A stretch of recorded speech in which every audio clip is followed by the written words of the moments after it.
Thiruvan Saranai, and thank you very much to everyone who's supporting this endeavor with the technology. And Thiruvan Saranai to everyone who may be joining us today. Good morning, dear Dharma friends. Before we begin, let us respectfully pay homage to our noble friend and our spiritual teacher, Buddhothpado Mahanse. With deep gratitude and humility, we reflect on the blessings of encountering a true spiritual friend who points not just outward but inward toward the realization of truth within ourselves. In the Buddha's teaching, the noble friend is not merely a teacher of words, but one who reveals the path by helping us see directly how suffering arises and how it ceases. We know based on Buddha's direct words, such guidance is exceedingly rare in this world. So therefore, through compassionate dedication, Narayan Mahanse continues to illuminate the path to liberation by clarifying the subtle workings of the mind and exposing the illusions we unknowingly live within. His guidance reminds us that the Dharma is not something to be believed blindly, but something to be seen, known, and realized individually. For those who sincerely seek the truth, such guidance is a priceless treasure, a rare treasure. Let us therefore listen today with open minds, careful attention, and sincere inquiry so that we may not merely hear the Dharma, but begin to see it within ourselves. Thiruvan Saranai. So, this discussion, the need for such a discussion arose because R.N. Mahanse has been guiding a lot of Sri Lankans through this path to see the truth, if it makes sense at this point in time. And we have a small population and we have a language that's uniquely spoken in our country only.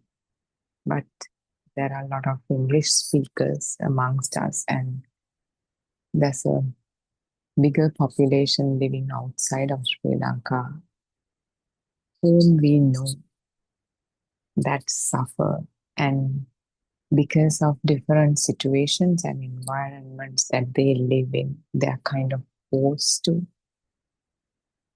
disguise their sufferings and keep it under the table and move along with their lives under societal pressures. So this discussion, these sermons that are conducted almost 24 hours are with the intention to shed some light onto the lives of fellow human beings who are also suffering just like us. When we found this path, we know people in different corners of the world, they're suffering due to depression, anxiety, bipolar disorder, and all kinds of psychological disorders. Even if they're not clinically diagnosed as a psychological disorder, the suffering is there in their lives. And we are talking to you who understands this, who not just sees the bright side of life, not just see the beauty of life, but also have experienced these excruciating emotional pains in their life, thus question what's the truth about this life? What is going on? Why are people suffering? Why are certain people, seem to be happy most of the time at least, but certain part of the population are in pain at least most of their time, or at least part of their lives. What is this unpredictability in life? Where is it coming from? So, if you can resonate with this, if you can um, refer to this, then we are talking to you.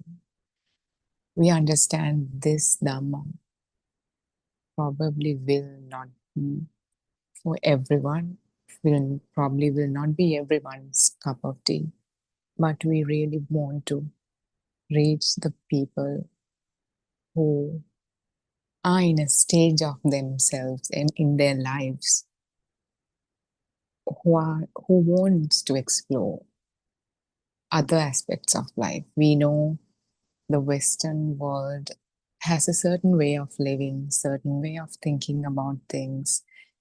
It's been heavily influenced by uh, each and every of your thought that you go through every single day are heavily influenced by the way of living that you've been experiencing for the past however many years, the systems that are in place politically, culturally, and societally, socially.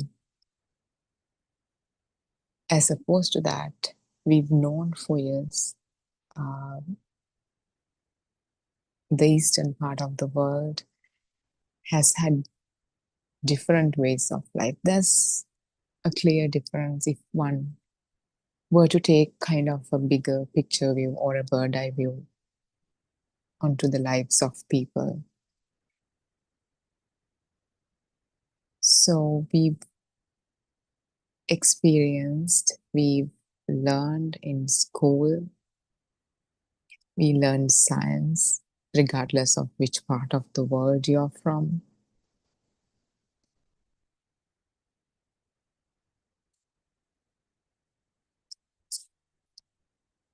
Yet, we haven't seen the solution, sustainable solutions to our day-to-day problems. Yes, we have education, we have our livelihoods, we go out to the world and do our jobs, come back. We aspire to be better humans in terms of material gain, to make more money, to have better houses, to have our kids in the best of the schools and give them the best education we can. Yet, there's something within us that's missing. There's something within us that's not clicking. We've been following science. They've been giving us different advices from time to time. They would ask us to eat different kinds of food for a decade or so, and we will see in the next decade they'll say, oh, this is not the way. We are going to choose a different way over what we were practicing or what we were following. um, we've seen this shift of gears throughout our history. If the science keeps shifting their gears, that is like the cushion that we have. We've evolved so much from the Stone Age to the hunter-gatherer stage to the civilized way of life, the Industrial Revolution, now the age of information and the age of AI with the help of this science. But are we really happy within us? One moment we're happy, one moment we are not. Why is that? Have you ever thought about this within you? Have you ever considered, has it ever been a concern? From a material viewpoint, we now have everything we need. We don't have to hunt for food anymore. Soon we might even have robots helping us care for our children, if we don't already. So the progress we made in terms of material life is truly phenomenal. There's no denying that. But what about the isolation that so often fills our hearts. What about that deep, unfulfilled longing to be truly loved? What about all the mental wounds we carry every day? The pain of childhood, neglect, and abandonment. The hurt when those we love repeatedly reject us. The ache of feeling invisible among the 8 billion souls walking this earth. The unbearable grief of losing a child. So the list of sorrows, they seem endless. We've seen many people. We've known one person or another who definitely has gone through some of this. Some of us have gone through therapy, made progress, and learned to let go of some things. But the question still remains, have we truly healed at the deepest level? Are we completely free from suffering? Or is there still a trace of it left? We know people who have gone through therapy. We've known people who have been medicated due to serious psychological conditions. But in society, people talk about being triggered, just it, of it as it's something so simple. If it's like bread and butter of our lives, meaning we haven't healed from our deepest wounds. If we were to die tomorrow, could we be absolutely certain, without any doubt, that the next life, or whatever comes after, would be a better experience than this one? What we are holding in our minds about the life after death, is it a belief, or is it a fact that you've known to be truth, to be the truth without any doubts? If you can't say yes with 100% certainty, then I'd say you've wasted the precious time you've been given in this realm. Among the million other things we think we're sure about, can we really be sure about what lies ahead for us after this life?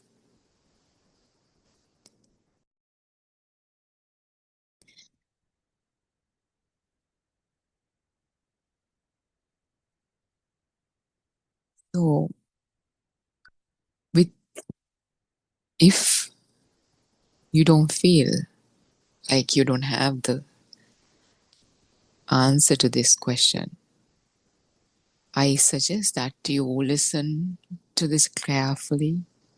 Give it time. Don't be judgmental. Don't believe it. Don't judge it. You could be non biased and listen to it and inquire within you. Continue to inquire within you. We are not talking about an over the counter solution for your suffering. We are offering the truth. The truth so that you can know for sure. We know with the age of science, uh, the approach is different. The approach is to always kind of dissect things, go deeper and deeper and deeper, breaking phenomena into ever smaller parts. That is the cornerstone of modern medicine, modern science. And yet, we are at a point where it cannot explain everything. And because the nature of the mind where suffering comes from, due to what reasons sufferings arise, cannot be grasped or seen materially. And it has come to a point where, if at all you want to understand if you want to understand suffering, if you want to understand your human experience, we have to turn towards ourselves, not some material that's lying outside, because your mind, you know the best. By observing somebody else's mind, you cannot know anything. You cannot observe anybody else's mind. You're the best person to do that. And so, this truth, on the contrary to breaking things into ever smaller parts, the truth about our human experience could only be observed by observing your mind. And when I say that, you probably might think, oh, this is one of these things that we've heard before. I've heard to, you would name some famous um, spiritual teachers. He says this, he says that. I am kindly, with a lot of compassion, request you to listen to this carefully without being quick to label this as something that you've seen before. What it does is the gradually increasing depth that we are trying to create here, that we are trying to take you to, into seeing your own mind, is lost every time you're going back to a familiar thought. So if you give that opportunity for these discussions, just listen to it as if you're listening to something for the first time in your life. I think that, we have wasted enough of our time in this life. It's only fair enough that you listen to uh, this while giving it the benefit of the doubt, just as listening to it as if you're listening to it for the first time. So, unlike science, we are very much with science, we appreciate science, but at the same time, we have to part ways in this particular situation, because here, when we refer to the human experience, we have to talk about your mind, that mind, talking about the mind, understanding mind, the mind, realizing how it works, involves observing your own mind and seeing what we talk about here, trying to see that within the context of your own mind and trying to see if that is how your mind works too. 2500 years ago, the Buddha explained how this mind is created moment by moment. When we say how the mind is created, it involves the entire world that comes with it, because we cannot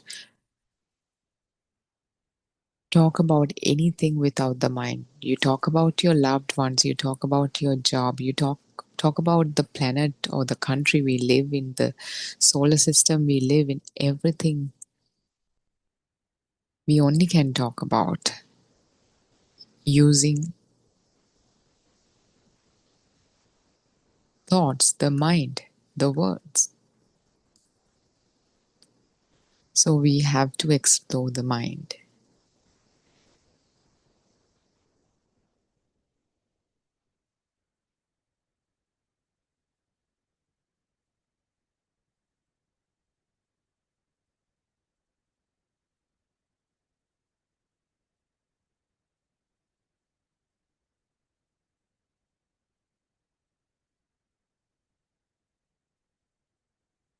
So the approach is whatever we propose here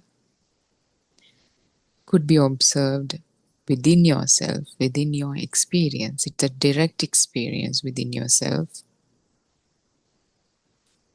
And if it becomes self evident to you, then you accept it. If it doesn't, then you move on.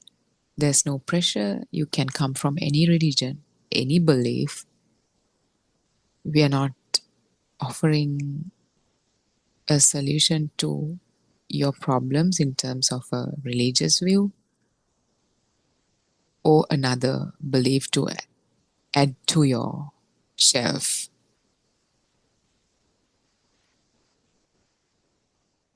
So we would like to humbly share that the answers to the questions that you have, they're coming from this, what we call Buddhothpado school of thought. This is based in Sri Lanka, and it's an effort to explain this new postulate we call wisdom science. And it's a direct investigation of how the mind itself comes into existence moment to moment, and how it creates both the world of your experience and our sense of self. If you think about the scientific method, which science is based on, it builds upon hypotheses that extend from philosophy. Yet, all these hypotheses that science uses rest upon one fundamental assumption: the world and the self as we know them exist. If you think about biology, chemistry, physics, archaeology, anything that you learn in school, in college, the university, they all assume one thing: that the world as we know it exists. And this is precisely why science hasn't been able to formulate an all-encompassing theory of everything to this day. We know a lot of scientists made lots of efforts to explain or to come up with a theory of everything, but it's not been practically achievable to this date.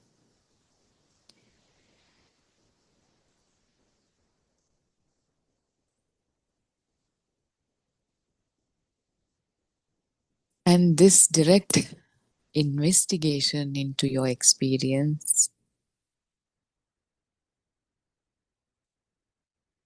is nothing but the teachings of the Lord Buddha. And this prevailed on this earth 2500 years ago.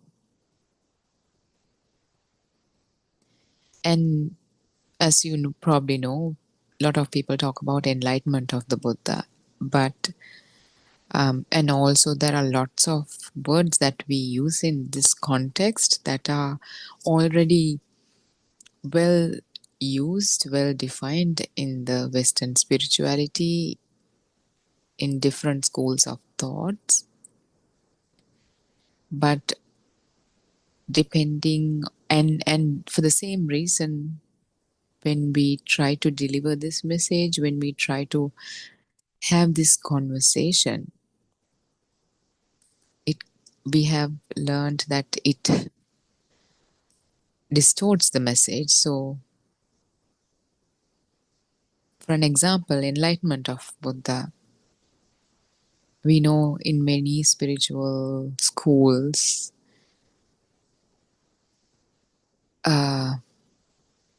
that's been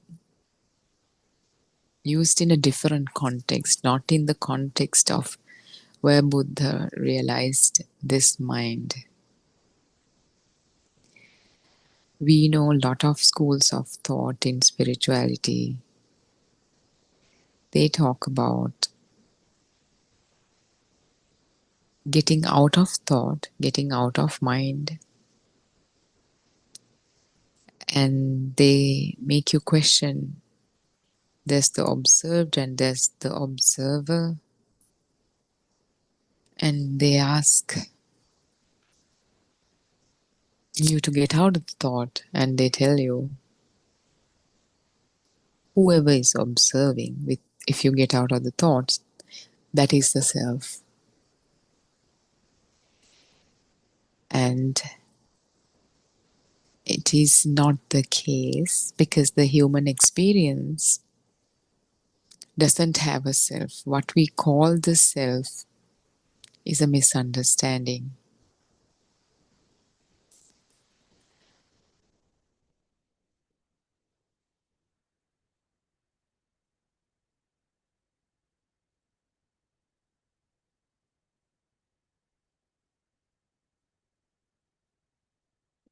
If I bring your attention to the story about Siddhartha Gautama, Prince Siddhartha Gautama, who later becomes Buddha, he left all the luxuries of life in his search for truth. When he finally realized it, he shared the Dhamma by traveling from village to village on foot. When asked by Anandathero, one of Buddha's closest disciples, right before Buddha's passing, about whom to regard as a teacher after Buddha's departure, Buddha himself said, "He who sees Dhamma sees me." Meaning that by realizing the Dhamma, one would see the Buddha. So this is that rare path that we are bringing to you.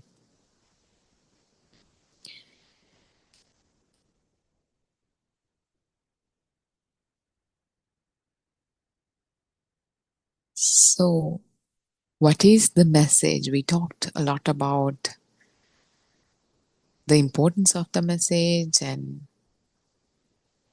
how is it different and why you should listen to this with an open mind.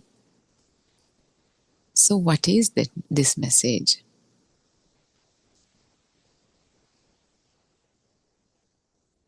And it's not an easy message to see. Too, Buddha has explained the rarity of someone seeing this message in terms of many different metaphors.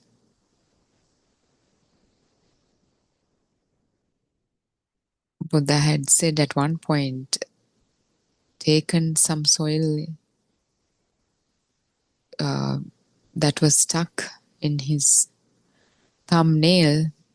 He asked Anandathero if the soil stuck in his thumbnail, is it greater or the soil in the entire earth is greater? And Anandathero replied,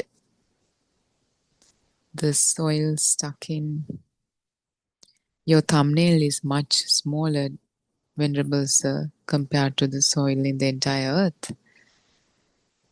Buddha replied, the number of people who's realizing this truth is equally rare, holds the same proportion as the soil stuck in the thumbnail if you compare it to the entire population. That is the rarity of listening to even coming across this message.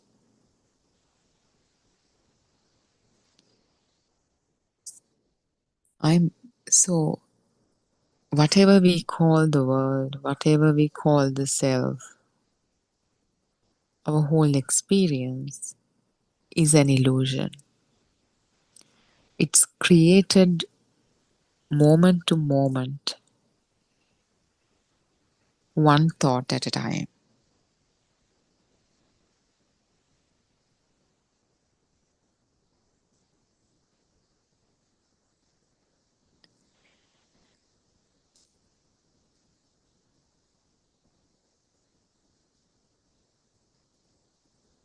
You may have read a lot of books about this, as I mentioned before, similar ideas. Just by telling you that this is an illusion is not going to make you understand that it is an illusion.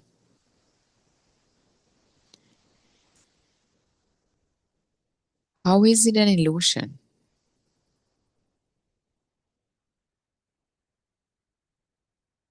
Where did you go to school? Do you remember your first day in school?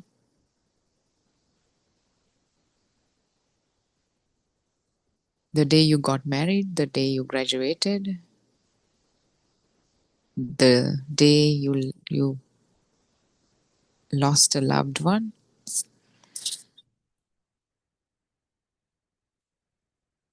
Where are they? Are these experiences, do they exist in this moment? Or did you just access them with the help of a thought in this moment?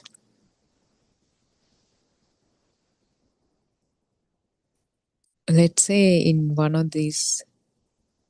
point in your past, you had a beautiful moment by a river, your, or somewhere, one of the most beautiful experiences in your life where you experienced this by yourself.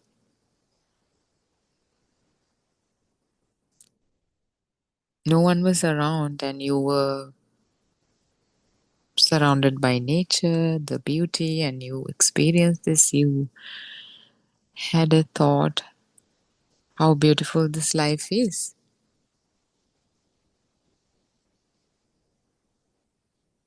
If no one experienced this experience, does it exist or does it exist in your mind? If we tell you we are able to make a time machine and go to the past, if we can go back to 1992 or whatever the year this happened, do you think this time machine can take you to this beautiful moment?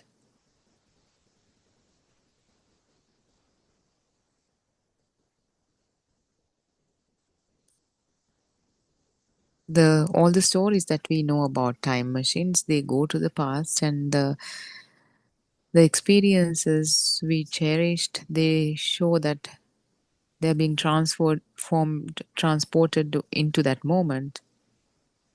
How can that happen? An experience only experienced by you. No time machine can know your experience. No time machine can take you to that experience. Let's say this beautiful evening you spent by the lake, or whatever it's unique to you, whatever that beautiful moment is. Nobody experienced it with you. It's just a soul experience. But you manage to take a picture.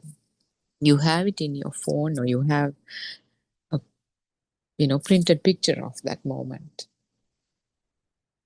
Let's say you have a printed picture of that moment. Is that picture and that moment the same, or is it just a picture of that moment?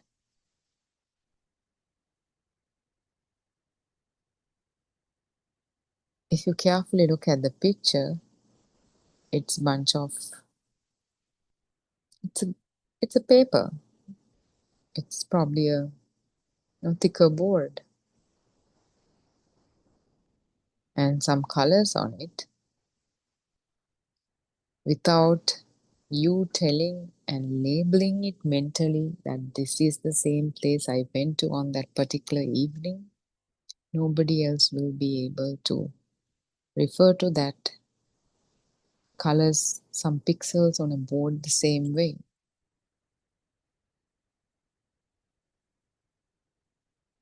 So a board and a bunch of pixels, is that a proof for a past? Is that past itself? That's just a board and some pixels. The only connection that board and the pixels has to the so-called past moment is your mind. So if we can't physically go to a past, even if we are successful in creating a time machine, if a picture or a video of a past moment is not the past moment by itself, where is the past? As I started talking about this beautiful moment in the past, you just started thinking about that moment right now.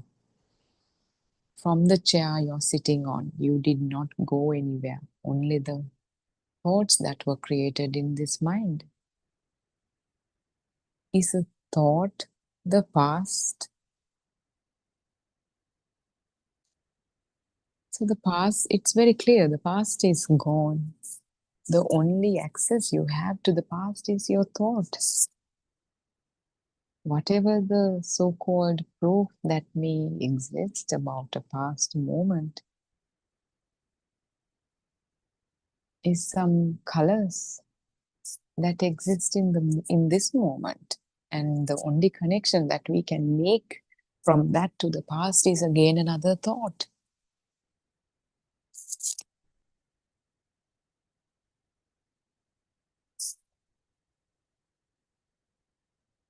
Let's say you have a meeting tomorrow.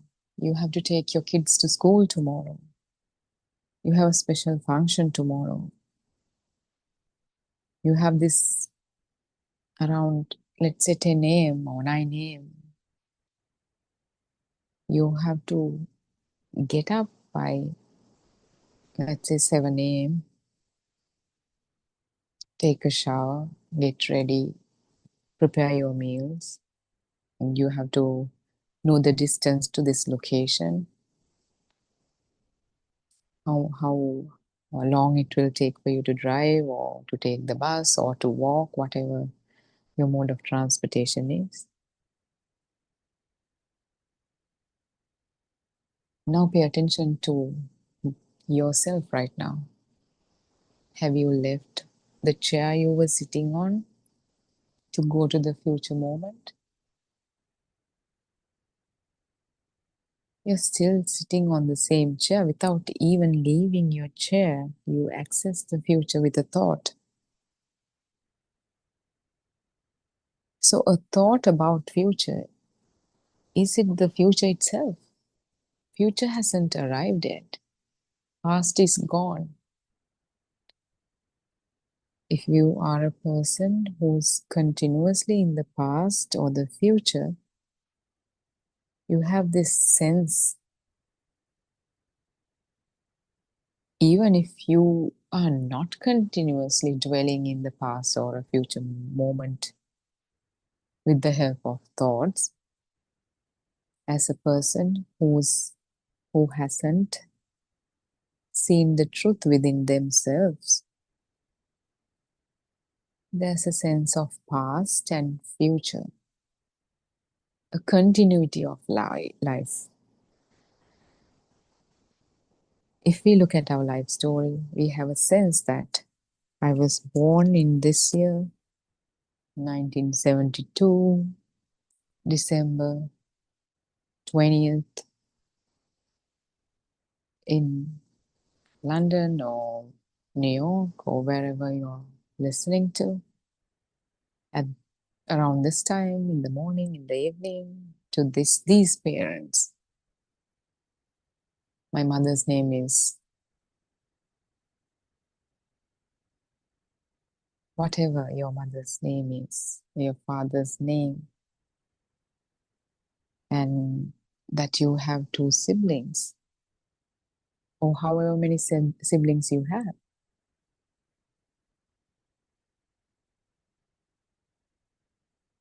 Now, all these thoughts, if you did these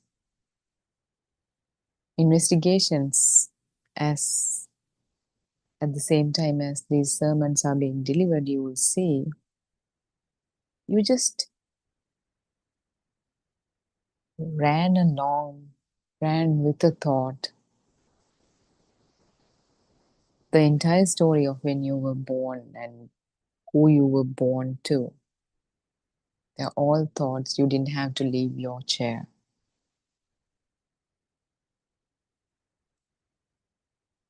Today, you probably could be a doctor, an engineer, a scientist, a teacher, a student. You could be a religious leader or political leader, activist. If you think about the kind of work you do throughout the day,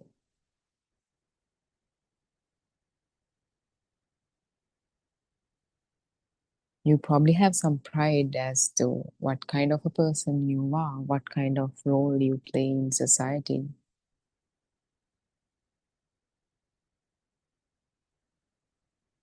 Didn't your mind just go with these thoughts? Have you still left your chair yet? We have an idea as to how us as a species evolved, coming from Stone Age to becoming more civilized people, to evolving into people who are so technologically advanced, who have been able to create the same mind or mimic the behaviors of a mind using artificial intelligence. This story, this idea that how we evolved from apes to human to pass these eras of development. We just thought about it. We just had some pictures, some mental images in our minds. Have we still left our chair? Are we still in the same chair? If we haven't left these chairs, is a thought about evolution or advancement of humanity or whatever it is. Aren't they just thought? We think we come a long way from apes to whoever we are right now. We born in a certain year, born to certain parents and become successful people or unsuccessful people. We have these stories in our minds, even if we don't talk about them with anyone, with uttered words. This story is there in the mind. These stories are there in the mind. Are these stories? Is a story in the mind the same thing as the story? Is when you're driving in a highway, you have seen signposts saying this city, exit to that city, this city, that city, along the route. A signpost about or mentioning the name of a city, is it the same thing as the city itself? These are signposts. As you can clearly see, a signpost that says New York is not the same thing as the city of New York. The city has people, it has land acreage, it has buildings, it has an administrative system. It's not the same thing as a signpost that spells out its name. Similarly, these stories that we have about our existence of our individual selves and existence of our human species and existence of animals, the political systems, the structure of our society, they're not the same thing as the thing itself.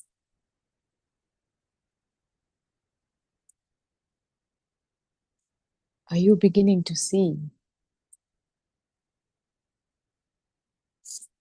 this, how our experience is created, how our experience is connected to one another in terms of thought, and giving us that sense of continuity, sense of a vast experience in which we are a small part of. And if you pay attention to all the experiences we talk about, we have mental images about all these. We have mental images about apes. We have mental images about who our presidents are in our countries, in our respective countries. We have a mental image about if our political system is a capitalism or socialism or a hybrid. If what kind of social justice system we have images, mental images about each and everything we talk about, and it gives us a sense of this expansive human experience that's continuing, that's vast, and I'm a small portion of that. And this in all of these mental images, there's a small tiny dot, which is you in that mental image. Do not accept it. Do not just blindly accept it. Just try to see it within you. Next time you think about things, try to pay attention to if this is true. Is every thought accompanied by a mental image? What else is in there?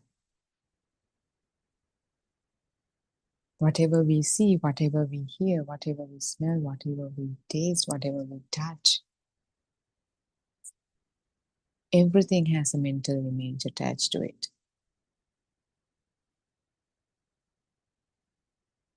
Whatever your favorite food is, it could be a steak. Right now, you have a mental image of your steak, medium rare, or whatever it is. And if we think about it further, you have an idea as to how it tastes right now without leaving your chair. You have an idea about its temperature. You have an idea about what kind of sounds your mouth make when you bite into it. The first bite into your steak at a restaurant or at home or wherever. How your tongue feels when you bite into it. All the information you have about each and every experience you have experienced and you experience day to day has elements, these elements. A picture to it, how it sounds, how the sizzling sound when you cook a steak. Whatever is connected to the experience, you have everything in play in your mind. The image, the sound, the smell, the taste, how you feel when you touch into it. Contemplate on this, trying to see it within yourself. This is the path. We are not going to rush into the entire message. We are trying to slowly develop this awareness and understanding as to how the human experience is created based on our senses. I think that's a good point for us to stop for the day. And let's continue to do this investigation and let's discuss further tomorrow. Thank you very much for joining in. Teruvan Saranai, everyone. Teruvan Saranai, Anand Mahansa.